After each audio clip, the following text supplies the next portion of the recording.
Hi, Sonny. Hi, everybody. This question popped up, and I don't know exactly what prompted the question, but here's the question. What happens when I die? That is, I know that I am, and when the body is deceased, what happens to all of this that we're witnessing right now? What remains, if anything? Yeah. So, question like this, I mean, I will discuss it lightly. I'm not like a um an an expert on these matters, or like I don't know the full answer to these types of questions. But I'll try my best to explain it in accordance with what I feel I understand about it, and also from the lens of the teaching, which is our Great. guide. Yeah. So while we talk about this, let's be lighthearted and not really get hung up too much on needing to adopt this model, um, needing to create a conviction about, okay, this is what happens after death. Actually, I think the most beautiful thing we can do regarding the topic of death is like, let it be a mystery, let it be unknown, because it is the mind who is trying to make something known out of the unknown, which you may call death. So, yes, with that, I always like to bring up this moon example because it just has helped me a lot to understand this entire theme. And I hope it will bring clarity to this subject today. So consider the moon your true nature, the self, God, source, however you wish to see it, right? The moon is shining independently by itself. And the moon is re- reflecting, the moon's reflection appears in many lakes around the world. Same moon, same one moon being reflected in many lakes around the world. You can say like all these different, the reflection in this lake is different from the reflection in the other lake. Like, it looks like there's many moons, but actually it's really the same moon and it's really the same reflection. It just appears differently based on the lake that is shining in. Is that clear so far? Yes, it's very clear. It's kind of what brings to mind one spirit, many faces. Exactly. Yeah. So same spirit, same life, same source. And we can consider the lakes like the person in its world, right? One dream, let's say Doug's dream or Sunny's dreams or Sunny's experience, Doug's experience, your lifetime. So that is one lake. Another lake is, right? So we can call all these different people and points of views. So same reality, same source being reflected in these different lakes. So in our direct experience, the the reflection of source is the feeling I am, or the unchanging presence. 'Cause we're always saying presence of source, beingness of source.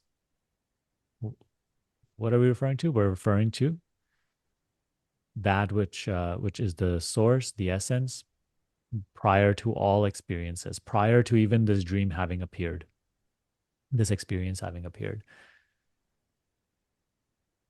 So the I am is the closest we can come to really experiencing source, the unchanging being, the present moment, the presence in which all experiences come and go is the moon's reflection. It is the reflection of source. So when you ask what happens when the body dies,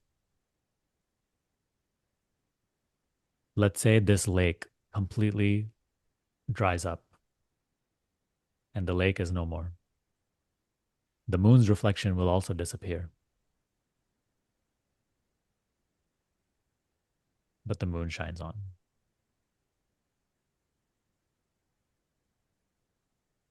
just like that, the when this body dies, this whole experience comes to an end. This one point of view comes to an end, and even the light of source, the presence, the I amness, the unchanging presence in which it all this whole dream is appearing, that also vanishes because it doesn't have anything to reflect in. That goes. But self or our true nature is not something which ever came and went. It never was birthed, so it does not die. It it's just hard to even think of in personal terms because it is not a thing that it comes into being and then it goes out. So when the moon itself, see if I can follow the thread here and take it to another step. When the moon itself identifies itself with its reflection, it believes it to be its reflection, that when the reflection goes, or it believes the reflection will go, fear of death sets in because of identification with the reflection. So this is where I'm glad you asked this because this is where actually the teaching invites us to inquire, is the self ever identified? Um, Is you know it, is the moon ever really identified with any of the lakes or its reflection in any of the lakes? No, the moon is just by itself, independent. It doesn't even know these lakes exist and that its reflection is appearing in the lakes. From the moon's perspective, none of this even is. But its reflection, it can be said to be identified with the contents of the lake. And that's where it just gets very, very subtle because it is like a hypnosis, an ignorance that appears in the lake where everything becomes mixed and takes on it becomes an entity of its own and then says, this moon belongs to me. This is my life, it animates that this whole material called person. So no, it is just the reflection of the moon which seems to be trapped in the lake, which seems to be quote unquote identified with the lake, but the moon is just by itself, shining independent, unaware of even being reflected in the lake. So the the fear of death is actually also the content of the lake. It's just part of the personal continuation. It is part of the, call it, the personal programming, the conditioning. It is also an object in which the reflection of source shines purely. Even the experience of the fear of death is, it appears in unchanging, undisturbed knowing.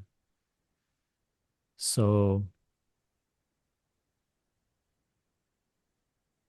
yeah, that's the main point, is that the self is never identified. Identification never actually happens. It only appears to from the point of view of the lake, yeah, from the person.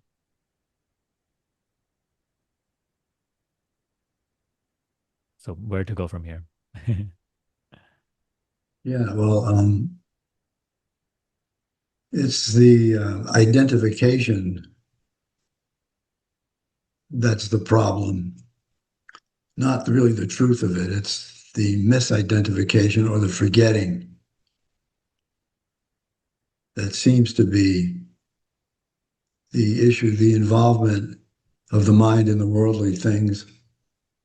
Somehow, the experience of my essence overlooking itself seems to occur because it's an experience that appears to be happening. Mhm. Yeah, it seems Whether to occur. it seems to occur, yes, yes, yeah, Yeah. yeah, That's the funny part about this identification. yeah, It just appears, and if you really inquire, like what's invested in trying to end it?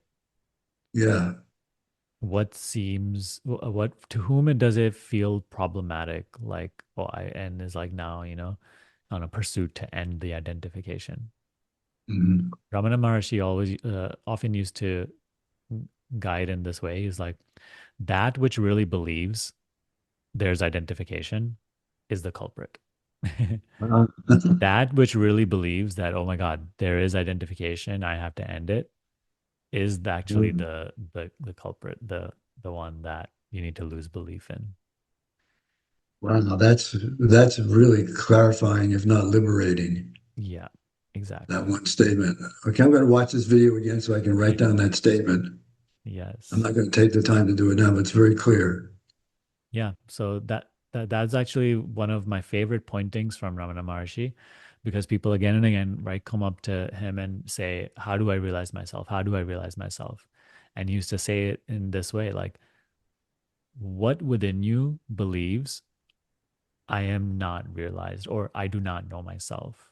Mm, That right there is the belief you need to let go of, mm, rather than holding that belief and then trying to achieve yourself or to realize yourself. It completely changes the position of the entire spiritual journey. mm. Wow. Yeah. Yeah. So here, that's why, it comes up sometimes in our talks, and I always try to say, like, and to remind us that, like, let go of battling the identification, let go of even giving it reality. We do not, yeah, I know we keep getting carried away with in our thoughts and, being so attached to personal life. Just there's a momentum that it has. Let it be so. Our only job on this path is keep returning to the acknowledgement of what I already and always am. Again and again, we just return to I am. And on the outer side, we just remain surrendered.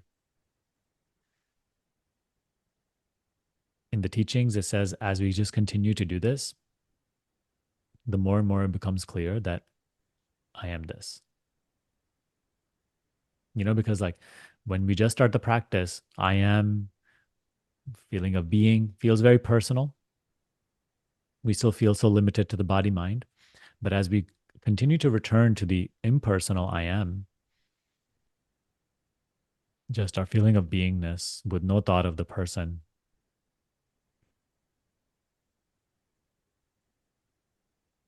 we start noticing that it is this which is.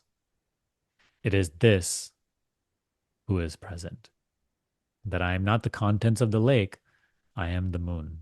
I'm not this experience, I am source in whose presence this experience appears. So that is The all to power of be. meditation, right? Yes. Yes. It supports the distinction that you're making right now.